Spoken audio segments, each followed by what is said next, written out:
यंकूची जीवनयात्रा सुरू होती. दुर्गा, गंग्या, बाळ्या डोंबाऱ्यानं दिलेलं गाढव, एक तांब्या, एक पाल, एक अंथरूण असा आपला संसार घेऊन तो कासार खोऱ्यात संचार करीत होता. जिथं दिवस माळवेल तिथं पाल ठोकून मुक्काम करीत होता. भिकेची भाकरी खात होता. दुर्गाला पोटाशी घेऊन रात्र कंठीत होता. उजळलं की भीक मागत गंग्याचा खेळ करीत मजल मारीत होता. त्याच्या हातापायांना विश्रांती नव्हती. दिवस उगून मावळत होते. रात्री येऊन जात होत्या. आठवड्याचे महिने होत होते. महिने वर्षात विलीन होत होते. पाठीमागे सकाळ, डोकीवर दुपार आणि पुढं संध्याकाळ येऊन यंकू दौड मारीत होता. त्याचं मूळचंच अस्थिर जीवन वाऱ्यासारखं पळत होतं. नकळत दुर्गा वाढत होती. कळी उमलून फुल व्हावं तद्वत तिच्या देहात बदल घडून येत होते. अशीच 7 वर्ष गेली. दुर्गा 18व्या वर्षात दाखल झाली. तिचा चेहरा सरसरू लागला. छाती रुंदावली. उरोजाची उंची वाढली. कमरेपासून भाग फुगीर भासू लागला.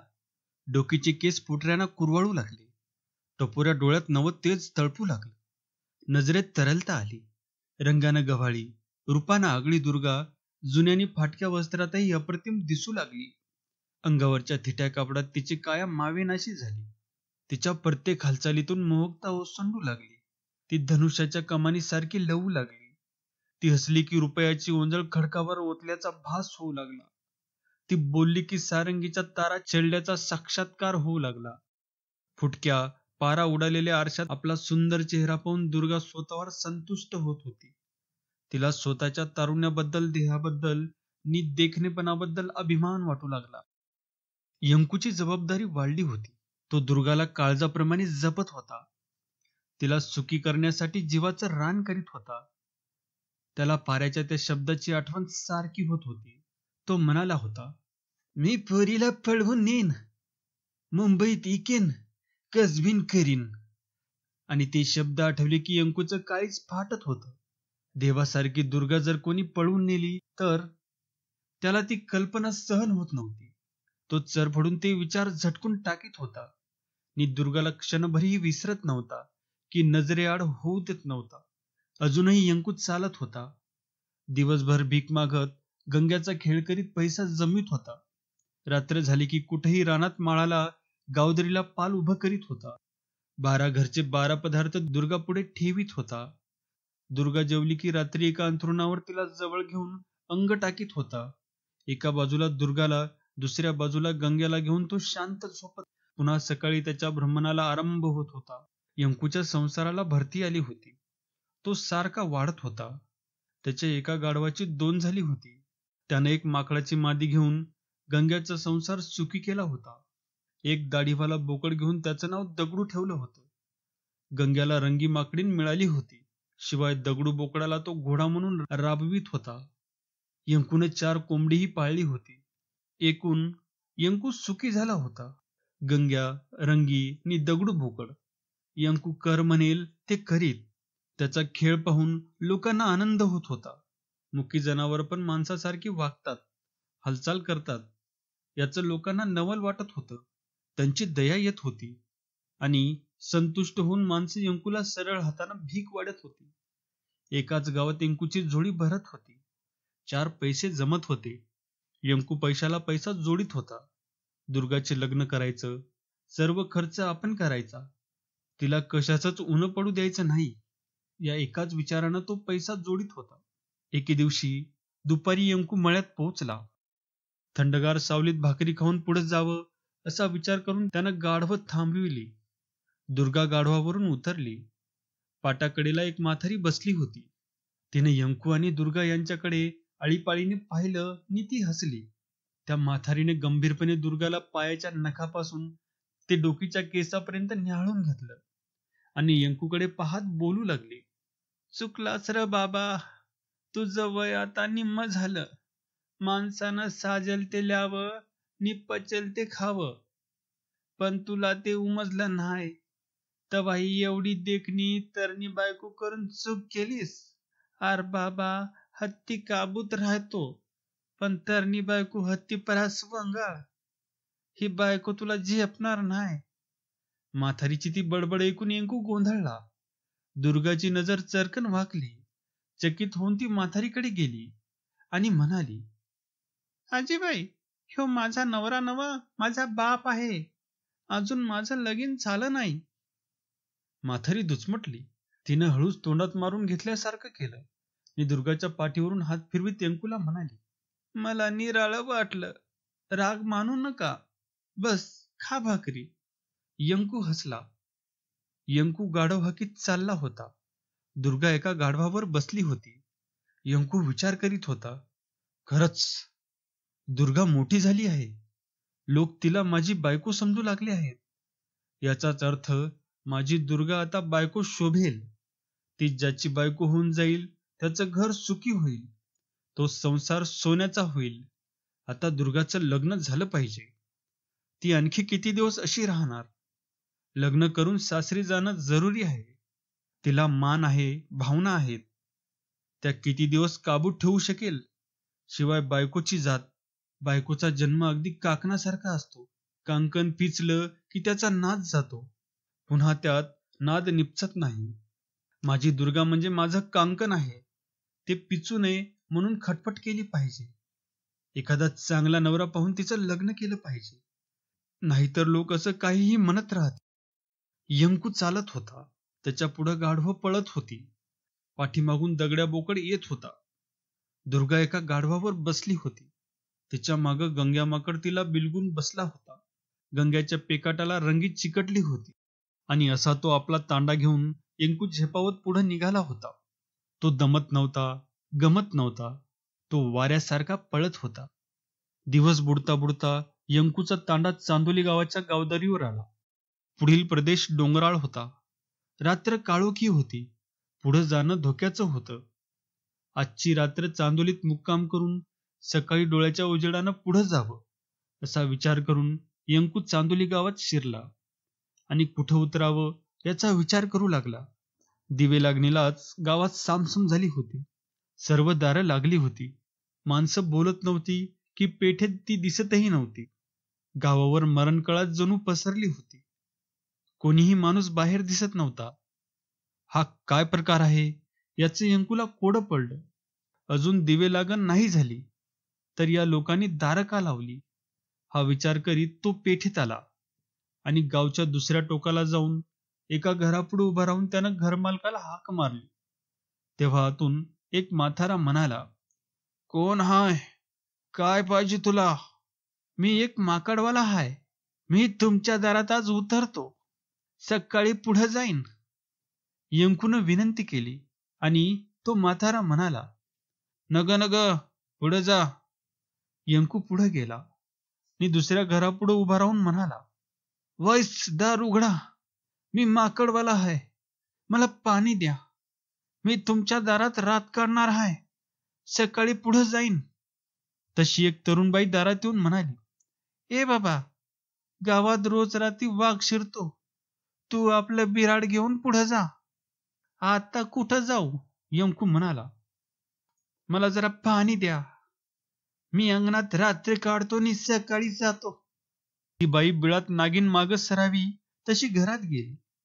2 तांबे पाणी देऊन तिनं दार लावून घेतलं आणि तिच्या अंगणातल्या झाडाखाली यंकूनं आपलं बिराड उतरलं. दुर्गानं नि यंकूनं भाकरी खाल्ली. जनावरांना चारा घातला. पाल उभं करून दुर्गाला अंथरूण करून देऊन यंकू तिरकमटा घेऊन बसला होता. गावात सामसूम झाली होती. सर्व दारं बंद झाली होती. कुठेही हुकाचू होत नव्हतं. दुर्गा अंथरुणावर पडली होती. ती जागीच होती. यंकू तिच्या पायशाला बसून जागत बसला होता. वातावरण भकास आणि बेसूर भासत होतं. दुर्गाला झोप लागत नव्हती. वाघाचं नाव ऐकल्यापासून ती भ्याली होती आणि वरचेवर उठून यंकूकडे पाहत होती. गाव निजला होता. सर्वत्र निशब्दता नांदत होती. सर्व काही निर्जन्य भासत होतं. दुर्गा आणि यंकूला ती दोघच त्या गावात आहेत असं वाटत होतं. दुर्गा जागी होती. यंकू जागा होता. रंगीच्या पाठीला डोकं टेकून गंग्या निजला होता. दोन्ही गाढवं उभ्या उभ्या आराम करीत होती. दगडू बोकड रवंत करीत होता. मध्यान्ह रात्र उलटली आणि एक माणूस हळूच आला आणि त्या बाईनं दार उघडून त्याला घरात घेतला. ते पाहून यंकूचं मन अस्वस्थ झालं. त्यानं चौफेर नजर फिरविली. रंगी, गंग्या, दगडू बोकड आणि 2 गाढवं यांनी डोळे झाकले होते. दुर्गा झोपेने गुरमळली होती. तिचा तो तरुण देह यंकूच्या जवळ निश्चिल्ल पडला होता. यंकूनं तिरकमटा खाली ठेवून हळूच पांघरून ओढून दुर्गाच्या अंगावर घातलं. तशी ती म्हणाली, तू बी झोप की, मला झोप लागत नाही. तू किती जागणार? हे ऐकून यंकूचं मन अधिकच बावचळलं. तो तिरकमटा बाजूला ठेवून तसा तिच्या शेजारी कलांडला. तशी दुर्गा पुढं सरकून त्याला बिलगली. त्याच्या हृदयाला भिडून निजली. मग अधिकच पुढं सरकली आणि निश्चित पडली. तिच्या नाकातून ये जा करणारे निश्वास यंकूच्या कानात घुमू लागले. ते मंद निश्वास उन्माद पेरू लागले.